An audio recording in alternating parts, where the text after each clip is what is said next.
Hello students, আজি লৈ আহিছো HS second year second chapter Lost Spring or one shot video. এই চ্যাপ্টাৰটো যদি কথা কওঁ, এই চ্যাপ্টাৰৰ লেখিকা হৈছে এনি জাং আৰু তেওঁৰ এখন কিতাপ আছিল Lost Spring the Stolen Childhood. তাৰে এটা পাৰ্ট কি কৰা হৈছে এই চ্যাপ্টাৰটো দিয়া হৈছে। এই চ্যাপ্টাৰটোৰ মূল বিষয়বস্তু হৈছে দৰিদ্ৰতা অৰ্থাৎ পভাৰ্টি আৰু শিশু শ্ৰমিক অৰ্থাৎ চাইল্ড লেবাৰ। এই কাহিনীটোত দুটা পাৰ্টত বিভক্ত হৈ আছে। প্ৰথম পাৰ্টটোত লিখা আছে সাহিবৰ কথা আৰু দ্বিতীয় পাৰ্টটোত লিখা আছে মুকেশৰ কথা। তেন্তে চাওঁ অহা পাৰ্টটোত কি আছে। তো চ্যাপ্টাৰটো যদি আমি প্ৰথম খণ্ডটোৰ কথা কওঁ, প্ৰথম খণ্ডটোৰ নাম হৈছে Sometimes I Find a Rupee in the Garbage আৰু এই কাহিনীটো হৈছে সাহেবৰ কাহিনী। এতিয়া কাহিনীটোৰ আৰম্ভণিতে লেখিকাই সাহেব নামৰ এজন ল'ৰাক লগ পায় আৰু সাহেবে কি কৰে, প্ৰতি পুৱা লেখিকাৰ চুবুৰীত জাবৰ দমৰ মাজত সোণ বিচাৰি ফুৰে। ইয়াতে সোণ শব্দটো অৰ্থাৎ গোল্ড শব্দটো কিন্তু আসল গোল্ডৰ কথা বা সোণৰ কথা বুজোৱা নাই। ইয়াতে সোণ মানে হৈছে মূল্যৱান বস্তু। অৰ্থাৎ সাহেবে কথা কি কৰে, জাবৰ দমৰ মাজত মূল্যৱান বস্তু বিচাৰি ফুৰে। এতিয়া সাহেবৰ যদি পৰিয়ালৰ কথা কওঁ, সাহেবৰ পৰিয়াল আগতে বাংলাদেশৰ ঢাকাত আছিলে, কিন্তু ধুমুহাত সিহঁতৰ ঘৰ বাৰী খেতি পথাৰ সকলো ধ্বংস হোৱাৰ ফলত তেওঁলোক জীৱিকাৰ সন্ধানত দিল্লীৰ ওচৰৰ সীমাপুৰীলৈ গুচি আহে। সাহেবৰ নামৰ যদি কথা কওঁ, সাহেবৰ সম্পূৰ্ণ নামটো হৈছে সাহেবী আলম, যাৰ অৰ্থ হৈছে ব্ৰহ্মাণ্ডৰ গৰাকী অৰ্থাৎ লৰ্ড অফ ইউনিভাৰ্চ। কিন্তু বাস্তৱত ইয়াৰ বিপৰীতে সি এটা অতি দুখীয়া ল'ৰা, যিয়ে খালী ভৰিৰে ৰাস্তাই ৰাস্তাই জাবৰ বুটলি ফুৰে। লেখিকাই কৈছে যে যদি চাহেবে তাৰ নামৰ প্ৰকৃত অৰ্থটো জানিলহেঁতেন তেন্তে সি নিজে বিশ্বাস কৰিবলৈ টান পালেহেঁতেন। এতিয়া আমি জানিম সীমাপুৰীৰ বিষয়ে। তো সীমাপুৰী য'ত চাহেব বৰ্তমান বাস কৰে আৰু তো সীমাপুৰী হৈছে দিল্লীৰ একেবাৰে কাষতে থকা এখন এনেকুৱা ঠাই য'ত প্ৰায় 10,000 মান জাবৰ বুটলা মানুহে বোকা আৰু মাটিৰে বনোৱা টিনৰ চাল থকা ঘৰত বাস কৰে। তাত খোৱা পানী, নলা নৰ্দমা বা অনাময় ব্যৱস্থাৰ কোনো সুচল ব্যৱস্থা নাই। তেওঁলোকৰ কোনো পৰিচয় পত্ৰ নাই, কিন্তু তেওঁলোকৰ হাতত ৰেচন কাৰ্ড আছে, যাৰ জৰিয়তে তেওঁলোকে ভোট দিব পাৰে আৰু খোৱা বস্তু কিনিবও পাৰে। তেওঁলোকৰ বাবে পৰিচয়তকৈ জীয়া থকাটোহে বেছি দৰকাৰী। এতিয়া যদি আমি সীমাপুৰীৰ জীৱিকাৰ ওপৰত কওঁ, তো সীমাপুৰীত থকা এই লোকসকলৰ ডাঙৰ বা সৰু যিমান মানুহ আছে, তেওঁলোকৰ জীয়াই থকাৰ একমাত্ৰ উপায়টো হৈছে জাবৰ বুটলা। কিন্তু জাবৰৰ অৰ্থ যদি কথা কওঁ, তো জাবৰৰ অৰ্থ ডাঙৰৰ কাৰণে বেলেগ, সৰুৰ কাৰণে বেলেগ। এতিয়া ডাঙৰ মানুহখিনিৰ কথা যদি কওঁ, তো ডাঙৰ সকলৰ বাবে জাবৰ হৈছে জীয়াই থকাৰ একমাত্ৰ সমল। ইংলিছত যদি কওঁ মিনছ অফ চাৰ্ভাইভেল। তো তেওঁলোকে জানে যে আমি যদি জাবৰ বুটলি পেলাই আমি কি কৰিব পাৰিম, আমাৰ পেট পুহিব লাগিব। আমি জাবৰে আমাৰ একমাত্ৰ উপায়, আমি জাবৰ বুটলি আমি কি কৰিব লাগিব, তাৰপৰা মূল্যৱান বস্তুখিনি গোটাই পেলাই বেচি পেলাই আমি জীৱন নিৰ্বাহ কৰিব লাগিব। কিন্তু সৰুখিনি যিবিলাক সৰু ল'ৰা ছোৱালী আছিলে, সিহঁততে ইমান কথা বুজি নাপায়। গতিকে তেওঁলোকৰ বাবে আছিলে এই জাবৰবোৰ আশ্চৰ্যৰে মেৰুৱা এক টোপোলা, ৰেপড ইন ৱাণ্ডাৰ। কাৰণ জাবৰ বিচাৰি থাকোতে কেতিয়াবা সিহঁতে 1 টকা বা 10 টকা নোট পায় আৰু সেইখিনি পাই তেওঁলোকে আশাত সদায় সেইখিনি পোৱাৰ আশাৰে তেওঁলোকে যায় আৰু সদায় তেওঁলোকে উৎসাহিত হৈ থাকে। সেইটো কাৰণে যে তেওঁলোকে 1 টকা বা 10 টকা নোট তাত পাব বা পইচা পাব, তো সেইটো লৈ পেলাই তেওঁলোকে উৎসাহিত হৈ পেলাই তেওঁলোকে বিচাৰিবলৈ যায়। তেওঁলোকে সেইটো নাজানে যে এইটো তেওঁলোকৰ জীয়াই থকা উপায়, সেইটো তেওঁলোকে নাজানে। জাষ্ট তেওঁলোকে ফূৰ্তিতে যায় যে 1 টকা বা যিমান পইচা পায় আৰু সেইখিনি তেওঁলোকে যথেষ্ট তেওঁলোকৰ কাৰণে।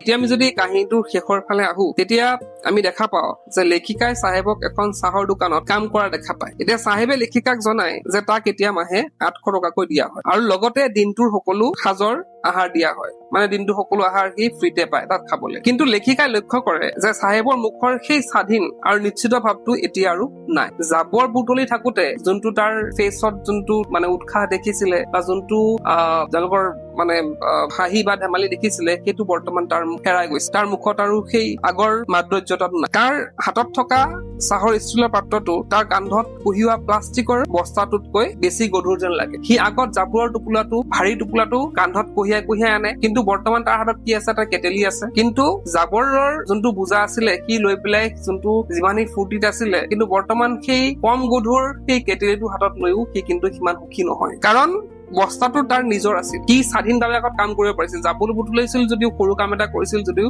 কিন্তু স্বাধীনভাৱে কৰিব পাৰিছিল। কিন্তু পাত্ৰটো চাহৰ দোকানৰ মালিকৰ। কিন্তু বৰ্তমান যোনটো তাৰ কেটেলি আছে হাতত, তাৰ নিজৰ নহয়, সেইটো কাৰ চাহৰ দোকানৰ মালিকৰ। চাহেব এতিয়া আৰু নিজৰ গৰাকী হৈ থকা নাই। চাহেব এতিয়া স্বাধীন নহয়, নিজৰ গৰাকী হৈ থকা নাই। সেইকাৰণে শেষত ইংৰাজীত কথা এটা চেন্টেন্স লিখা আছে, no longer his own master। এতিয়া আমি যদি কাহিনীৰ দ্বিতীয় পাৰ্টৰ কথা কওঁ, অৰ্থাৎ দ্বিতীয় খণ্ডৰ কথা কওঁ, ইয়াৰ নাম হৈছে I want to drive a car আৰু ইয়াৰ মূল চৰিত্ৰৰ নাম হৈছে মুকেশৰ কাহিনী।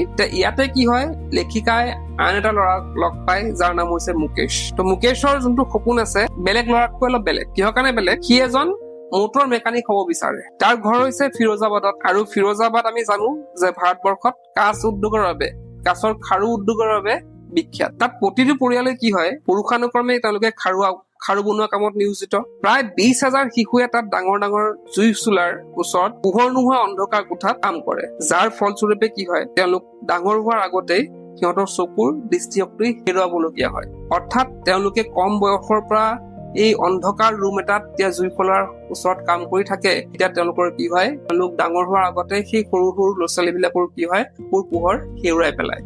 এতিয়া মুকেশৰ ঘৰৰ পৰিৱেশৰ যদি কথা কওঁ, তো মুকেশে যেতিয়া লেখিকাক লগ পালে, লেখিকাক মুকেশে নিজৰ ঘৰত লৈ গ'ল, খুব আনন্দ মনেৰে লৈ গ'ল, কাৰণ তাৰ ঘৰটো তাৰ কাৰণে খুব ধুনীয়া ঘৰ। এতিয়া লেখিকাই যেতিয়া তাৰ ঘৰলৈ গ'ল, কি দেখিলে যে ঘৰৰ অৱস্থাটো খুবেই বেয়া, দৰ্জাবোৰ লৰফৰ কৰি থাকে। ঘৰৰ ভিতৰত যেতিয়া দেখিলে, তেতিয়া কি দেখা পালে যে মুকেশৰ ককায়েকৰ পত্নী অৰ্থাৎ মুকেশৰ বৌয়েকে কি কৰি আছে, ধোঁৱাৰে ভৰি থকা এটা পৰিৱেশত চৌকাত ভাত ৰান্ধি আছে। এতিয়া মুকেশৰ দেউতাৰ যদি কথা কওঁ, তো মুকেশৰ দেউতা এজন দৰ্জী আছিল প্ৰথমতে, আৰু তাৰ পিছত তেওঁ কি কৰিছিলে, খাৰু বনাবলৈ আৰম্ভ কৰিছিলে বা খাৰু বনোৱা বিজনেছ তেওঁ কৰিছিল। আৰু তেওঁ বহুত কষ্ট কৰাৰ পিছতো কিন্তু ঘৰটোৰ অৱস্থা তেওঁ ভাল কৰিব নোৱাৰিল। আৰু মুকেশৰ দেউতাকৰ 2টা ল'ৰা আছে, আৰু 2টা ল'ৰাকে তেওঁ পঢ়োৱা শুনোৱাটো কৰোৱাই নাই, একো কৰাব নোৱাৰিলে। খালি কি দিলে, তেওঁলোকক এটা বস্তুৱে শিকালে, খাৰু বনোৱা, কিদৰে খাৰু বনাব লাগে সেইটো বস্তুৱে তেওঁলোকে শিক্ষা দিব পাৰিলে, বাকী কোনো ধৰণৰ শিক্ষা দিয়া নাছিল। এতিয়া মুকেশৰ তাতে দেখা পালে ঘৰতে কি আছিলে, মুকেশৰ আইতাক আছিল আগৰ দিনৰ চিন্তাধাৰা মানুহ, আৰু আইতাকে কৈছিলে